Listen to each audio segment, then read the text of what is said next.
Akanambia, nimeona nikuteue uwe msemaji wa timu za taifa. Naamini, akanambia, uwezo wako katika matukio yanayozihusu timu zetu hususan za soka.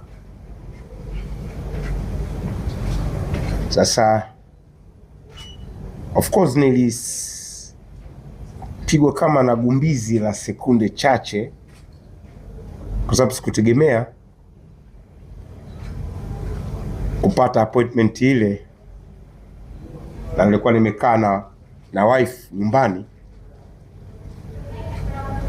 Nikamwambia niseme kitu kimoja tu cha kwanza, alhamdulillah, lakini niseme yes, nimekubali na hii ni heshima umenipa, na nikamwahidi kwamba nitaifanya kazi kwa uaminifu, uadilifu na weledi mkubwa kwa kile ambacho serikali inakitarajia kutoka kwangu. Kwa hiyo akanambia subiri mchakato tukamilishe, baadaye tutakutangaza. Na jana akanipigia kwamba tunakutangaza rasmi, na kashukuru, na baraza pia limenipigia kwa maana ya katibu mkuu, nimezungumza naye, waziri wetu mdogo kwa maana naibu waziri Mheshimiwa Hamis Mwinjuma, nimezungumza naye akinitia nguvu. Lakini hata leo hii wakati nakuja huku nipata maelekezo ya katibu mkuu wa wizara kakaangu Gerson Msigwa kuhusu press hii na mambo mengine. Ndugu zangu wanahabari, sio kazi rahisi kama wengi wanavyodhani. Kazi hii ni ngumu kwa sababu inahitaji utumie maarifa makubwa kurudisha au kuhuisha mapenzi ya watu kwa timu za taifa, mapenzi ya Watanzania kwa timu zao za taifa. Uzuri wake, mimi Mheshimiwa Makonda wakati akiwa mkuu wa mkoa alichaguliwa kwa mwenyekiti wa kamati ya ushindi ya timu ya taifa. Kulikuwa na wajumbe wengi, kina Ghalib Said Mohamed, Bagoza, Mohamed Nasoro, Magori, Mohamed Deuji na watu wengine, Hersi, na mimi nilikuwemo katika ile kamati. Tulikuwa kama watu 9 hivi. Lakini katika ile kamati wakaniteua kwa mwenyekiti wa kamati ndogo ya hamasa timu ya taifa. Na wakati huo nilikuwa msemaji wa Simba. Tulifanya kazi vizuri sana na Mheshimiwa Makonda, kwa sababu tulikuwa tunafanana approach zetu, hasa kwenye eneo la hamasa. Watu wengi wanadhani hizi anazozifanya sasa hivi Mheshimiwa Makonda amezianza sasa hivi. Wakati alipokuwa mwenyekiti wa kamati ya timu ya taifa ya ushindi, nakumbuka mechi ya mwisho tulicheza na Uganda the Cranes. Ile ndio mechi katika kumbukumbu zangu iliyojaza mpaka zile ngazi pale Benjamin Mkapa hazikuwa na mahali. Na tulikuwa tunafanya mikutano mingi kama hii na waandishi mliokuwepo wakati ule, Serena, Hayati, mara TFF, Kidau kwa kutungia na ndani mikutano kule Seacliff, kuleta hamasa. Tuliamsha sana. Hata wakati tunakwenda kwenye ile mechi yenyewe, tuliondokea Serena na wasanii na waigizaji na nini, mabasi kaongozana na Mheshimiwa Po, tukapanda naye kwenye basi, kaacha gari yake alijinokamisha mpaka pale Mkapa. Tukawafunga goli 3, tukafuzu. Na tukashirikiana vizuri kamati ile kuhakikisha kila kitu kinakwenda vizuri kule Egypt 2019. Kwa hiyo anafahamu, na mimi nilikuwa na utaratibu wakati ule wa kuwatumia sana public figures kuweza kusaidia hamasa, sio tu kwenye timu ya taifa, hata wakati nilipokuwa Yanga au Simba. Wale watu maarufu wakiwa wapanzi wa Yanga wa Simba, nilikuwa nataka nao waione ni sehemu yao. hasa pale nyumbani kwangu. Mheshimiwa Makonda wakati mwingine anambia tufanye nini, anambia bwana, sasa nataka niite wasanii wa film au wanamuziki, Alikiba, si Diamond, kwa sibagui, sichagui, Dida Juksi, si Naomi Dimples, tunaandaa pale malanchi na choma mbuzi.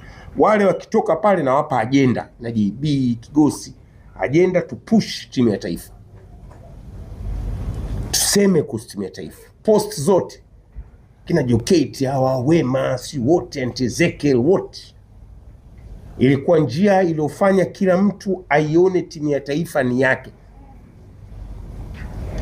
Sasa expectations za Mheshimiwa Waziri ni hizo, kurejesha hamasa. Si kwamba haipo, lakini ni kuiboost zaidi.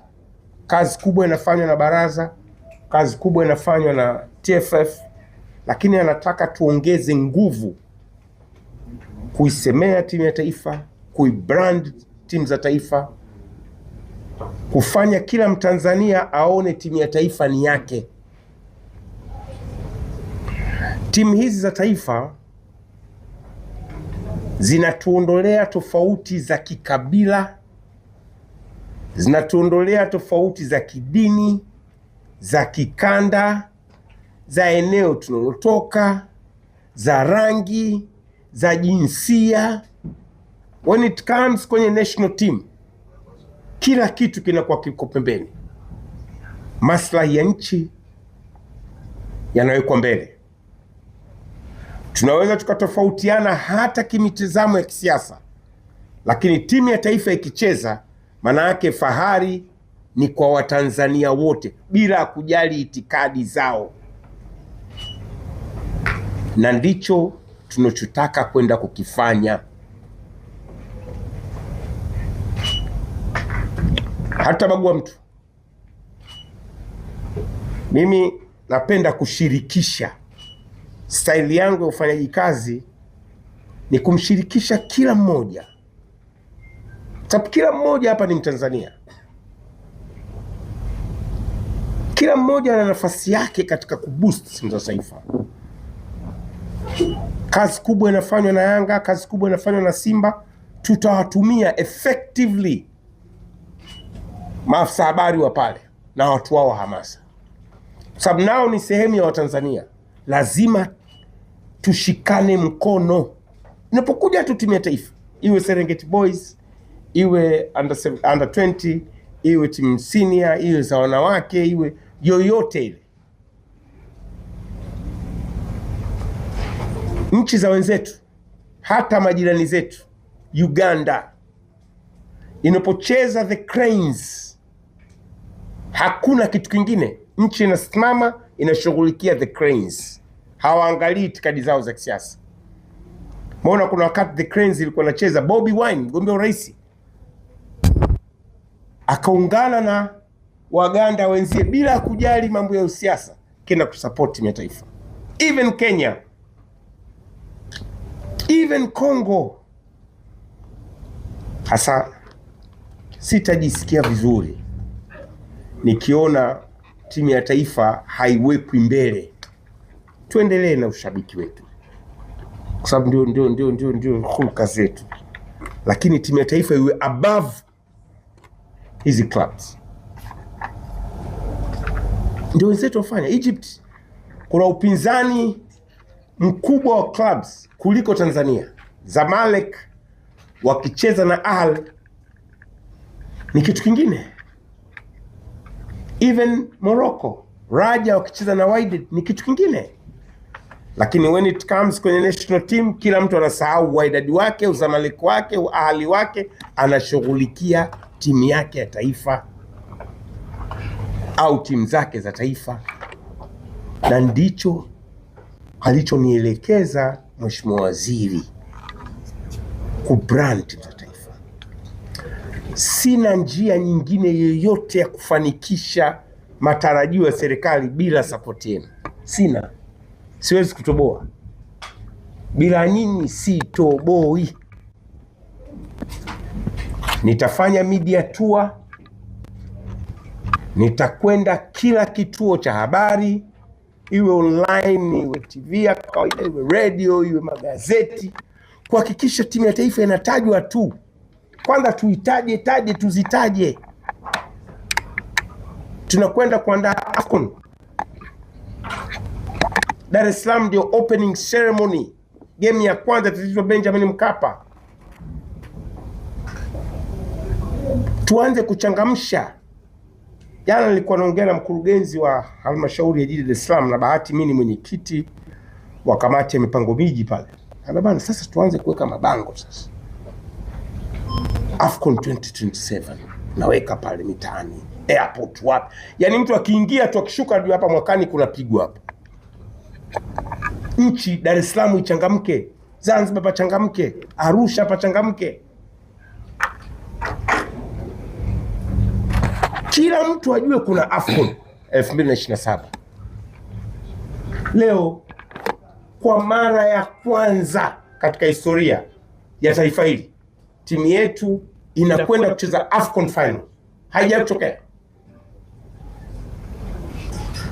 Serengeti Boys wameingia fainali. Ona jana kidogo hamasa mtandaoni, leo watu wamefurahi sana.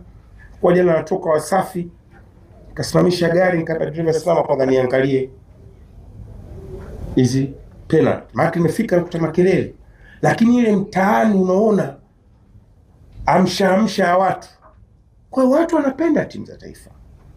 Kila mtu pale wamekaa watu kwenye sehemu tu hivi. Hawaangaliani kabila au Mchaga au Mnyakyusa, wote ni pale tunakuwa Tanzania. Sasa AFCON tumeingia finali. Tunakwenda World Cup Qatar ya vijana. Sio kitu cha rahisi, yani msichukulie hichi kitu ni cha kawaida. Hata majirani zetu wanastuka. Kuna investment imefanywa kwenye mpira kubwa. Mheshimiwa Rais ameinvest ili taifa lolote lifanikiwe kwenye sekta ya michezo, hususan football. Lazima, hasa ya Kiafrika, lazima kuwe na mkono mkubwa wa serikali. Jenge viwanja, infrastructure, iandae tournament makubwa kama ya AFCON, ipeleke timu, igharamie gharama za mishahara ya technicians. Na anafanya hivyo Mheshimiwa Rais Samia. Ndio umeona haya mafanikio yanakuja. Na nakwambieni, huu ni mwanzo tu. Huu ni mwanzo tu. Kwa aina ya utendaji kazi uliopo hivi sasa serikalini, hususan Mheshimiwa Waziri, naibu wake na watendaji wake wote wakiwemo baraza, naiona Tanzania inakwenda kutimiza ndoto za kila mpenzi wa mpira, ndoto za kila mtu wa taifa hili. Naiona nchi inachanua. Naichungulia World Cup ijayo. Naichungulia. Yaani naiona, naichungulia, naivizia hivi na ilia timing. Naiona. Ni hamwezi kuelewa leo. Lakini mimi naiona World Cup ijayo hii. Sijui. Kama tunakwenda kucheza World Cup ya under 17. Baada ya miaka mingi hawa watoto wa leo watakuwa na miaka 21. Ukichanganya na hawa Ngorongoro, ukichanganya na hawa leo kuwepo kina Fei, hey, anything can happen. Na sasa kwa sababu tumekuwa na utamaduni wa kufuzu AFCON kila mwaka, maana ili ufanikiwe lazima kwanza ushiriki mashindano ya AFCON mara kwa mara. Na sasa imekuwa ni utamaduni wetu. Tuombe salama tuendelee. Mwakani tutacheza, itakayokuja tucheze. Basi kuna siku tutakwenda World Cup. Talent zipo nyingi. Nani kasema Tanzania hakuna talent? Zipo. Ni kuzibua, kuzipa fursa. Jana mpira mkubwa sana. Mimi nikafanya marudio, nikauangalia ule mpira, nikasema mbona naiona World Cup 2030? Hadi kufunga sasa Egypt. Kwenye level ile. Piga pale. Ukipa ule saves yazofanya, angalia penalty ya mwisho alipokwenda timing kana kama kulia. Sasa hii kubwa sana. Msichukulie poa. Umeona jamaa wanaandikia bwana, unajua msianze kwenda kupeleka, yani mkaleta siasa, tufanye siasa. Hata naongea na katibu mkuu, hataki pressure, hatoi pressure yote kwa Serengeti Boys. Wamefika fainali, taacha wacheze, sisi kazi yetu ni kuombea, hatupeleki pressure.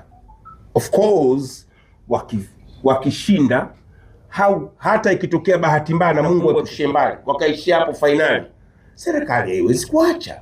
Serikali ile Dr. Samia haiwezi kuacha, itafanya jambo. Lakini sasa hivi hakuna ahadi, tunakwenda bila pressure. Wamefuzu fainali, wametutoa nchi kimasomaso, na sio nchi tu, Afrika Mashariki na ya Kati wameibeba. Vijana wadogo, skills, timu inanyang'anya mpira dakika zote, hawakuruhusu, wanacheza Kijerumani, utafika, wana energy. Na Mheshimiwa Waziri amenielekeza pia niwaambie, ameongea na waziri mwenye dhamana ya TAMISEMI kutoka ofisi ya waziri mkuu, akimuomba awaelekeze wakuu wa mikoa wote wa Tanzania waweke katika miji yao mikubwa big screens kwa ajili ya fainali ya Jumanne. Watu waangalie fainali, na hapa Dar es Salaam tutaweka screen kwa yote Mwanza, watu watazame. Tunachoomba nyinyi ni dua. Hebu fikiri, timu imeshinda ubingwa wa AFCON under 17 pale Kipawa, patakuwaje? Hebu nyinyi mshapata picha, yani patakuwaje ile amshamsha ni kubwa. Tafanya parade sasa. Level ya parade sio za club peke yake, parade itakuwa taifa. Ndipo tunapeleka nchi sasa. Parades, kuna Yanga Day, Simba Day, sasa kutakuwa na Taifa Stars Day, dadadeki. Kutakuwa na amsha ambayo nyinyi hamjapata kuiona. Waziri Makonda mnamjua, ni hali ya dogo, alafu kachukua upele kanikabidhi kucha nazo. Kwa hiyo sisi tunachotaka kufanya ni kuendeleza kazi nzuri iliyofanywa na TFF, kazi nzuri iliyofanywa na baraza, kazi nzuri iliyofanywa na wadau. Mimi ombi langu ni moja tu, peke yangu siwezi. Najua wengi mmenisupport, mmeandika vizuri kuhusu uteuzi huu, lakini siwezi peke yangu. Mimi sina miujiza. Mimi nitawashirikisha, mnikosoe, mniambie, mnielekeze, nipe njia, sababu ile timu ikifanikiwa sio Makonda, wala sio msemaji wa BMT, wala sio Ali Manara, wala sio Karia, yetu sote.